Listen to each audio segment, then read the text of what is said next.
The Bruce Springsteen tour? Yeah, Bruce Springsteen. See that? Oh, I got it. I think it's a joke. Got it. Born to ski. What were your impressions today, Kyle? Good. We've had 5 good practices, and the last 2 in half gear, so we've had the helmets. Very physical.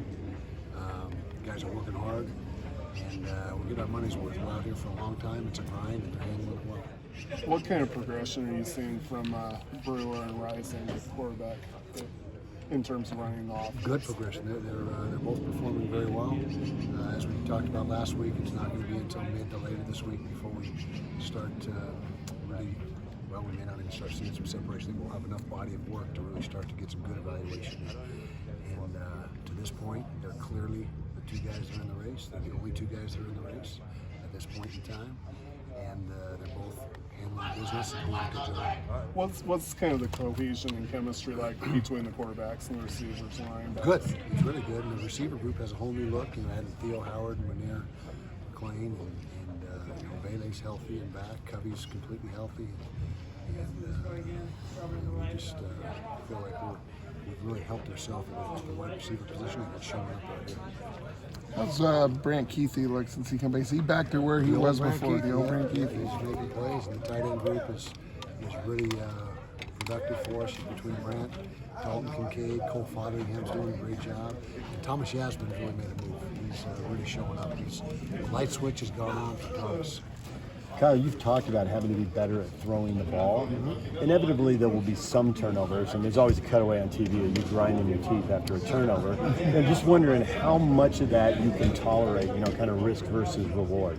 Well, you still got to take care of the football, and we still got to win the turnover battle each game. That's not going to change. But when you do throw the ball's in nobody's hands, and it's up for grabs. It's not like when you're running it, you got to secure it. There should never be an issue with that, although there's going to be at times, realistically. But to say just because we're going to emphasize throwing the ball more, we're going to be able to tolerate a bunch more turnovers? No, that's not the case. We got to take care of it, make good decisions. But it's all about efficiency in the throw game. And I look for us to be, if we're going to be 150 plus, there's an equation and a formula that the NC2A uses for pass efficiency. And if we can hit that 150 plus mark, then we're in good shape. That takes into account everything: picks, touchdown passes, yards per attempt, completion percentage, the whole gamut of statistics. How is Tavion Thomas coming along here in 5 days? Very good, very good. He's still a little out of shape. He was 240 the last time we talked. He's about 231 right now, 230-ish. And so he's getting where he needs to be. He's still 5 pounds away or so, but his stamina is increasing. His knowledge of the scheme is increasing. He's taking, in his downtime, he's taking time to watch film and study the playbook. So he's coming along just fine. What was it about the running back room that maybe compelled you to take a closer look at him in May? Just try to get the best football players we can in here that fit the system and fit what we're doing and fit who we are. And he was, I don't know if you've seen his JC tape, but he's really good. And he just adds to an already really talented room. So you can never have too many good players at any position. How much can Rising's knowledge with Andy Ludwig help him in this quarterback race? Well, it should help him a bunch, but Charlie Brewer has really, ever since he set foot on campus, has been studying nonstop. And so I would assume the gap is closed. It appears to be closed and almost even as far as command of the offense.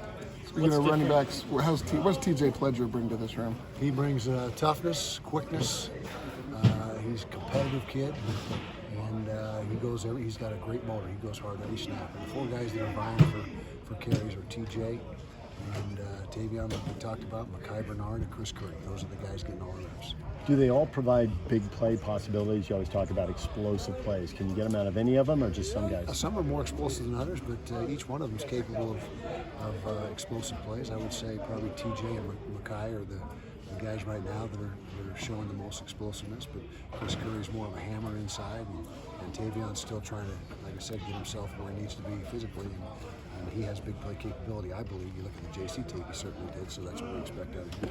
What are you doing differently in week 2? Do you up the intensity, up the tempo, installing new stuff? Or the install is on schedule. We have a master sheet that we follow that is put together months ago, what we want to accomplish in fall camp, what we want to have in. And we're probably 60% the way through that, and it's just a ballpark guess. But as the majority of the practices from now on are going to be in pads. The first 3 were in no pads, which you can get some stuff done, but it's not.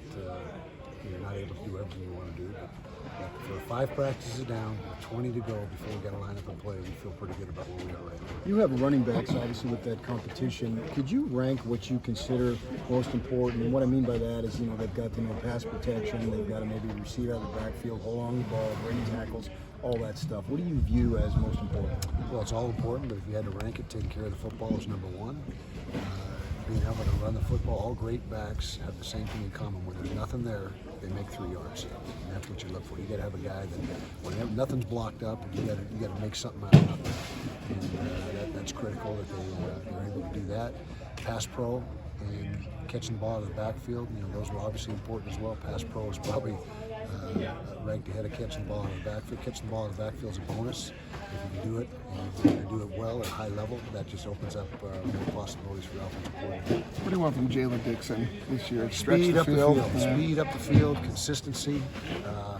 And not only speed up the field, but he's a good receiver overall. He just doesn't run 9 routes exclusively. He's really good on the crossing routes. And, he's been in the program a long time now. He knows what the expectations are. And so far through camp, knock on wood, he's been very good. Was there more of a reacclimation process for Jalen just because he didn't really play last year, hasn't been hit as much as other guys? Was that kind of difficult to get him back on board? Not really. He's like I said, he's a proven commodity in the program. He's taken a lot of reps for us, and so he's shaking the rust off, and he's back to where he was before he had his departure. This fly's biting my legs. Me too. I can't do too much. Are we done? I'm good. Yeah. Thanks, Coach. You talked about the depth at the offensive line. If you had to line up tomorrow, do you know which 5 was going to play? Nope, not right now, because we've got a top 8 or 9 that have really come to the forefront, and those 8 or 9 are not sorted out. Should know that. I'm going to tell you about next Monday. Thanks, Okay, Tom. thank you guys.